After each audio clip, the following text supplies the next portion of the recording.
Hey people, Dr. Earl here, and this is Shirtless Thoughts number 3.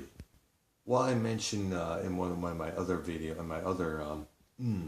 Shirtless Thought videos about other Black Sabbath albums being reissued on vinyl, and I saw 2 of them. The last 2 they did with Ozzy Osbourne, Technical Ecstasy and Never Say Die. Both are, of course, on this, 180 gram vinyl, and they're both gatefold. It's hard to believe it. So who knows what lies on it? Maybe they're double albums, or maybe there's just one, course, side 1 or side 2, a single album.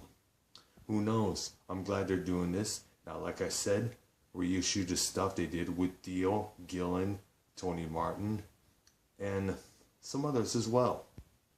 One thing I'm getting really sick and tired of is seeing these things on Facebook. And this is why Trump is getting pissed off the way he is at this moment. It has nothing to do with CNN. It's these stories, fake ass stories saying, oh, the fight between McGregor and Mayweather has been canceled. And you click on the story to find out, and you find out it's actually a supplement advertisement. They did this with The Rock being arrested, or John Cena being suspended for this reason, for that reason, for having this powerful supplement to make your muscles big as fuck. Fake ass, more fake than fuck. No wonder Trump is pissed. I guess 50 years ago, around this time, the infamous Detroit riots occurred.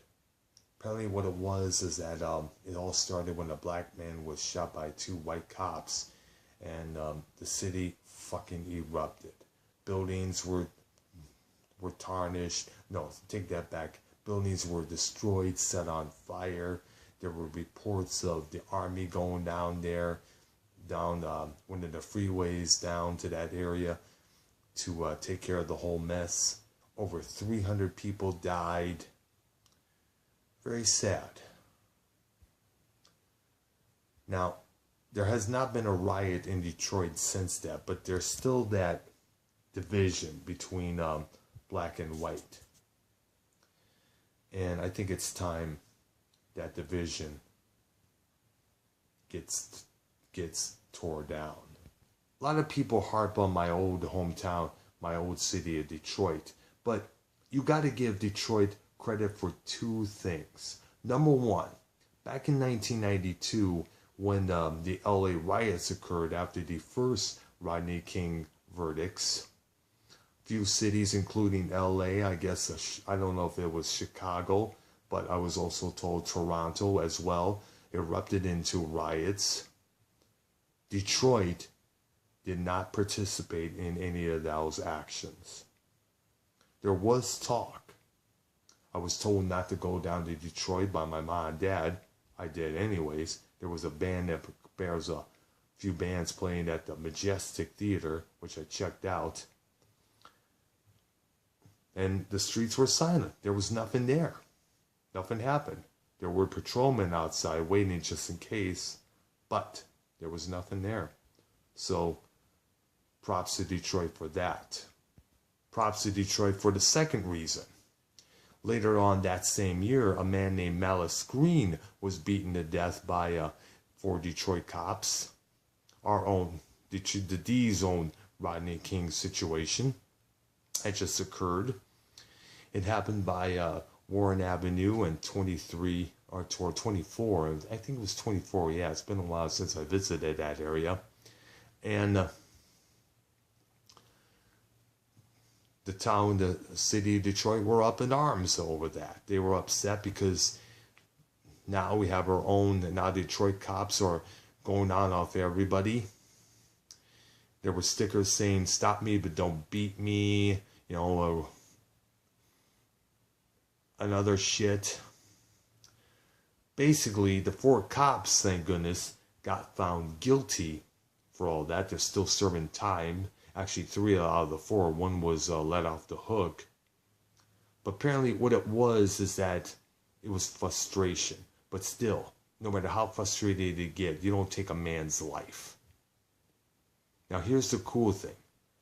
After the verdicts were read, everybody gathered at the spot where Green was murdered in remembrance, not really as a celebration. And who should come out? Stanley Knox, who was the Detroit police chief at that time, a man that I do respect. Unlike Daryl Gates, who didn't really do much after the Rod King beatings became public, Stanley Knox threw the fuck down and said, "You got rid of those cops. This will not be tolerated." He stood by what is right and what is wrong. And to this day, I still say he should have been Detroit's mayor. Said that he had retired after one term. I'm going to end this with a little request for the city officials of the Woodlands area where I live. Get some action going in this joint. It's a nice area. Yeah, it is. But it's fucking boring. Get some festivals. Back in St. Clair, Michigan, we had the River Fest. In Richmond, Michigan, it was the Good Old Days Festival. Areas, we had other festivals for 3 days, like that.